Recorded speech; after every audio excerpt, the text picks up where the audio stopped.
اردو زبان میں بہت سے لفظ بطور علامت، اصطلاح یا ایک اسم علم کے طور پہ رائج ہو گئے۔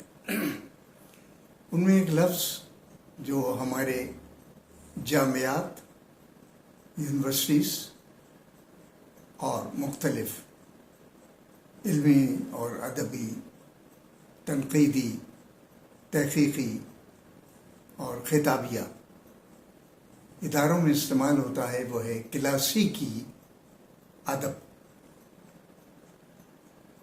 یہ لفظ منوعاً ہمارے یہاں انگریزی سے اسی طرح آ گیا ہے، اور میں اپنی پوری کوشش کے باوجود کامیاب نہیں ہو سکا کہ گو کہ میں لفظوں کی متبادل حالت کو تلاش کرتا رہتا ہوں۔ کلاسیک کا کوئی بدل اردو میں نہیں ہے۔ اگر میں ادب پارینہ کہتا ہوں تو منفی مفہوم کی طرف جاتا ہے، ادب کہنا کہتا ہوں تو ابلاغ پورا نہیں ہوتا، بات پہنچ نہیں پاتی۔ ادب قدیم کہتا ہوں تو ذرا سا ذہن چلا جاتا ہے۔ لیکن جہاں سے، جس لغت سے، یونان اور اطالوی ادب سے، رومانیہ سے یہ لفظ آیا ہے اور ہم نے اختیار کیا، اس کے معنی ان لفظوں سے ظاہر نہیں ہوتے جن کا میں نے ذکر کیا۔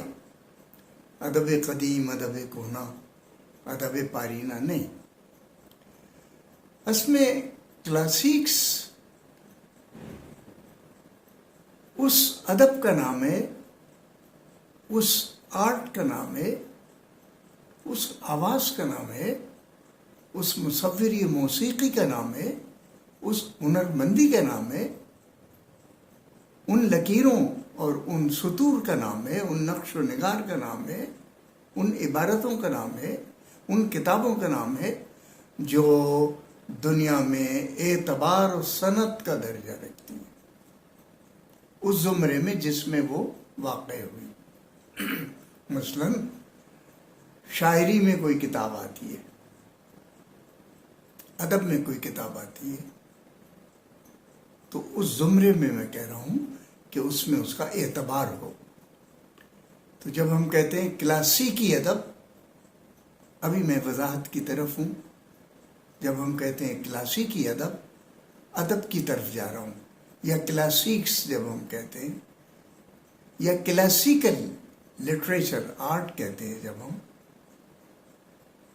تب اس سے مراد ہوتی ہے وہ معتبر اور حوالہ جاتی، جس کا حوالہ چل رہا ہو بطور اعتبار، صنعت ہو جس کی بطور قدر و قیمت، بطور اولیت اس کا حوالہ ہو، قدامت کے ساتھ ساتھ اس کا با اعتبار ہونا بھی ہے۔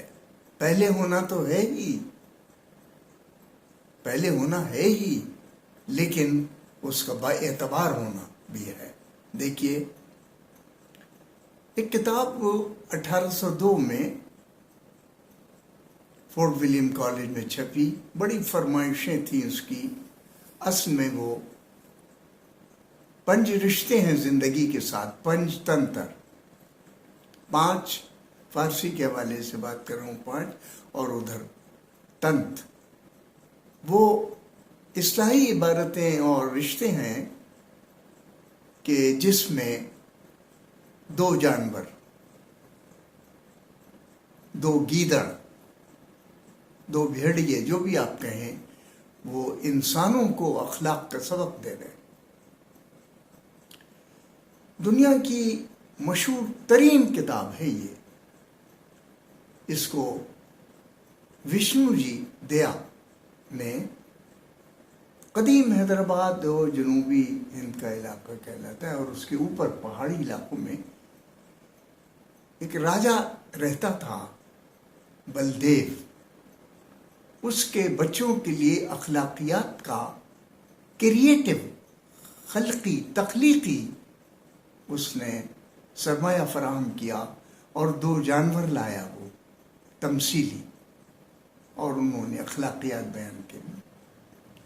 فارسی بلکہ معتصم باللہ کے عہد میں اور مختلف عباسی زمانوں کے جو حکمران تھے ان کے عہد میں، ہارون کے عہد میں بھی اس کی پکار پہنچی، اور یہ ہندوستان سے سنسکرت سے وہاں پہنچی. پہلے اصولاً یہ سنسکرت میں ہوگی، ہندی تو زبان قدیم نہیں ہے، سنسکرت ہی زبان تھی، اس میں ہوگی. وہاں سے جب یہ پہنچی تو اس کو ایک نام دیا گیا، عربی سے، فارسی سے اور اردو سے متعلق کیا گیا، اور قصہ کلیلہ و دمنہ یہ اسے نام دیا گیا. اس لفظ کے بارے میں اہل علم سے میں خطاب کروں گا کہ بظاہر تو یہ ناؤن ہے، 2 کرداروں کے نام ہیں.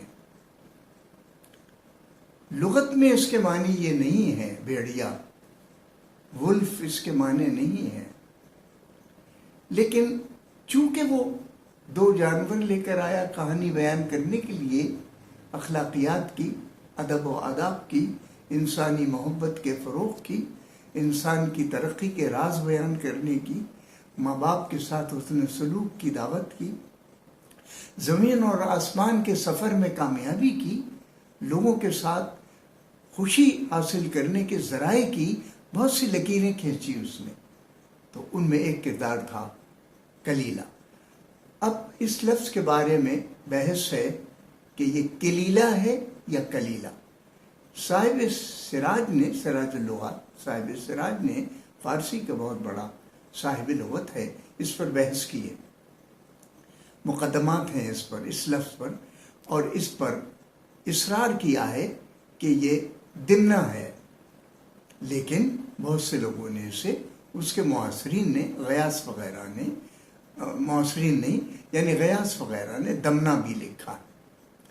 دمن اور دمن جنگل کی نسبت کو کہتے ہیں، لہذا وہ جنگل کی نسبت اس جانور کے ساتھ. میں یہ عرض کر رہا تھا کہ 1802 میں حیدری صاحب نے بڑا احسان کیا ہم پر، اور اس سنسکرت کے، ہندی تہذیب کے اخلاقی سرمایہ کو جو عربوں میں منتقل ہو کر فارسی میں اور فارسی سے ہمارے یہاں آنا چاہتا تھا، اردو میں منتقل کر دیا حیدر بخش حیدری.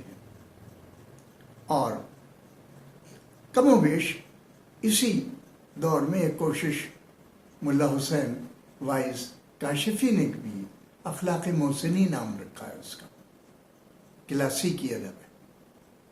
یعنی اردو کا کلاسیکی ادب جو چیلنج نہیں کیا جا سکتا، جو حوالہ بنتا ہے، جو سند ہے، بلکہ میں تو یہاں تک کہوں گا کہ زبان، میرا موضوع پینٹنگ اور آرٹس نہیں ہے، وہ بھی کلاسک سے، میرا موضوع ہے کلاسیکی ادب.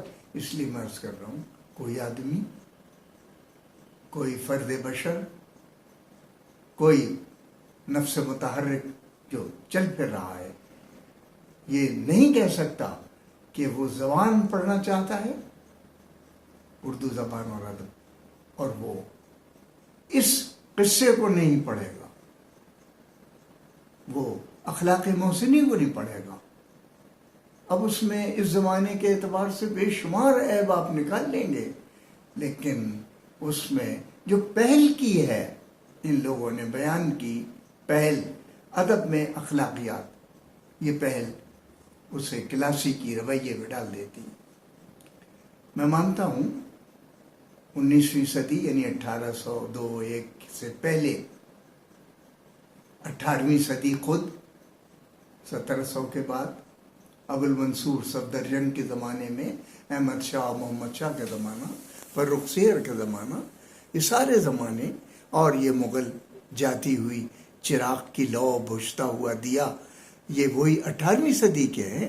ان کے دور میں بھی بہت کام ہوا اردو کے کلاسیکی ادب پر، جو سند ہے.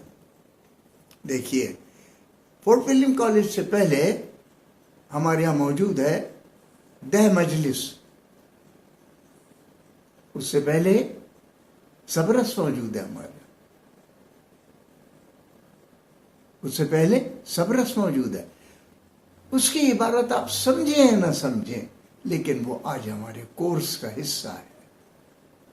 صبرس، دہ مجلس، فضلی کی، یہ وجہی کی تمام کتابیں کلاسیک کا رویہ اختیار کرتی ہیں، اور کلاسیک کی آسان تعریف میرے نزدیک یہ ہے: معتبر ادب، مستند ادب، قدیم ادب، اور جس کو حوالے میں استعمال کیا جائے اور اسے کوئی شخص للکار نہ سکے، وہ ادب کلاسیک ادب.